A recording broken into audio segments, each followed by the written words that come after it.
Hi guys, welcome back to my channel. So as I was hinting in the previous videos, I'm going on a round the world trip. I recently quit my job and I'm starting the end of October. I'm going to go on a round the world trip, and today I'm going to tell you all about my plans, how I'm able to afford it, or how I was able to afford it. And I hope you guys enjoy the video, and let's start. So before I start telling you all about the money stuff, I'm gonna tell you first of all about my plan. So my plan is starting October 27th. I'm gonna fly to Tokyo, which is gonna be my first destination. I'm gonna stay there for 6 days. After Tokyo, I'm gonna go to Australia. I'm gonna stay in Australia for exactly 1 year. That's the plan right now. I have my working holiday visa. I'm gonna work there. I'm also gonna go on a road trip during my first month, and then I'm gonna start getting a job, apartment and stuff like that. I'm gonna tell you all about my working holiday plans and how you can do a working holiday in my next video. So get excited for that if you're interested in that. But yeah, so that's the plan for Australia.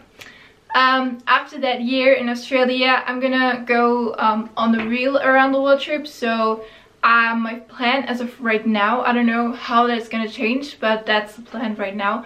I want to go to the Philippines after Australia. The Philippines has been a country that I wanted to explore for a long time, so that's like #1 on my bucket list. So even if I don't make it to any of those other countries, I definitely want to go to the Philippines. So after the Philippines, my plan is to go to South America. But because like flying wise, it's not really smart to go straight from the Philippines to South America, because they don't have really great routes. So you would have to go through Hong Kong and then I don't know where, so it's not really great. Also, it's very expensive to fly from the Philippines straight to South America. So my plan is to go from the Philippines to New Zealand for like stay there maybe a week. I don't even know if I'm gonna travel New Zealand. I would love to, but you guys know New Zealand can also get very expensive. So I just have to see what my money situation is then. But I'm gonna stay a few nights at least in Auckland. And then I want to go to Chile, because Chile is actually the best connection to New Zealand. So yeah, I'm gonna stay in Chile. I don't know how long or where it will take me afterwards. I would love to go to Peru, since this is like, besides the Philippines, also very like a country that is high on my bucket list.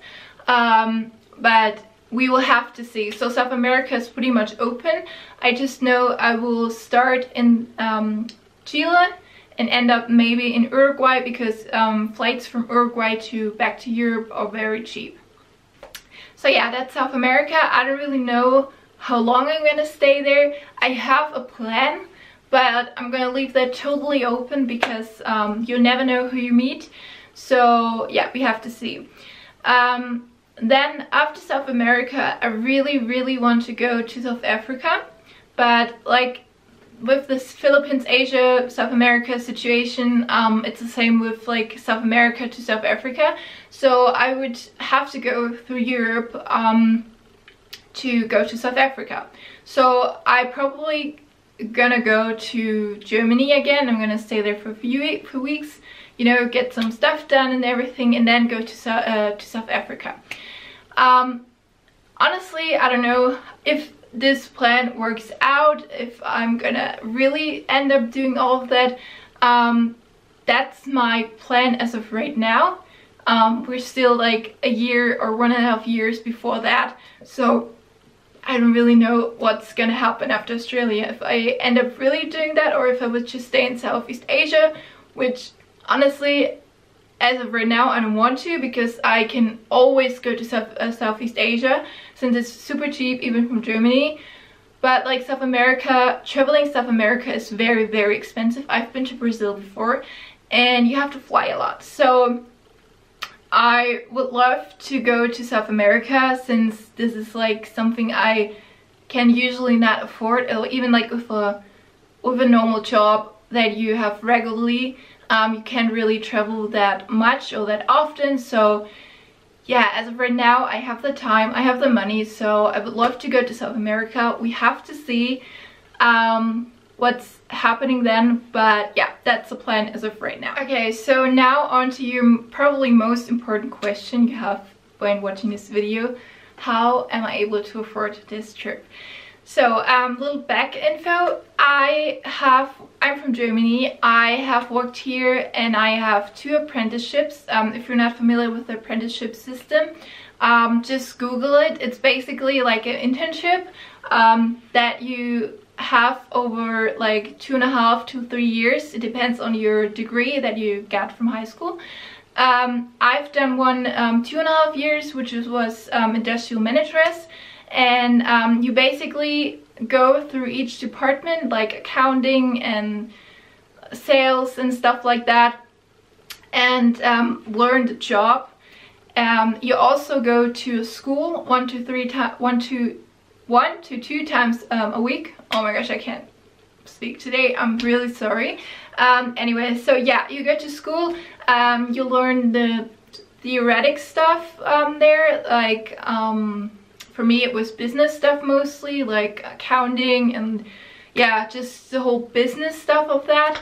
And then you afterwards, after those 2.5 years or 3 years, you have to graduate, you have to write a test or several tests, and then you have the job. You learned the job, and you can call yourself that. So I'm an industrial manageress. I also have done another apprenticeship, which was a bit different because it was on a school. I have a bilingual assistant degree, which is basically you study English and Spanish. In my case it was English and Spanish for 2 years, and then yeah, you're that person. You also write, you also graduate and stuff like that. And yeah, with that I have now worked exactly 1 year in sales, and I have now enough experience to work in Australia as well in that job. Yeah, and through that year I also saved up a lot of money, so that is where most of my money comes from. Another way from which I made money, I don't know, you can call that, I had a student loan through my time when I was on school. You can have that in Germany if you, no matter how much your parents earn or you earn, it doesn't matter. You just have to apply for it. It's mostly, I think, for your second apprenticeship. I don't know if you have for a regular school apprenticeship, but it's for your second one. You can apply for that. You normally get it. And then for 2 years you get 300 euros per month, and all that money I got, I saved up. I didn't ever use it. I also saved up a lot of money because I still live at home. All of my friends, I'm now 24, have their own apartment, except a few people. To be honest, it's not really cool living at home when you're 24. So since I knew I would go on this trip, I was like, okay, why should I get an apartment? I would have to pay so much just for the apartment, and I could save up all of that while living at home. So I decided to live at home 1 more year and yeah, save up a lot of money through that. And I also know that when I'm traveling I can be very good in saving money. I stay at Airbnbs, I stay at hostels, I will work in Australia, so that's another way that I get money. So yeah, no matter what, you can afford it with a normal job. It's no problem. Just save up a year or so and you can able to afford an around the world trip. So I hope you guys enjoyed the video. I hope it was informative and helpful for you, and I hope I was able to inspire you to maybe even start your own around the world trip. I'm really excited to take you guys along on this journey and share with you my experiences, share with you my year. I don't even know, like I said, I don't know if this plan works out, so we will see where I end up. in the next year, but I'm excited, and yeah, I will see you guys in the next video. Bye.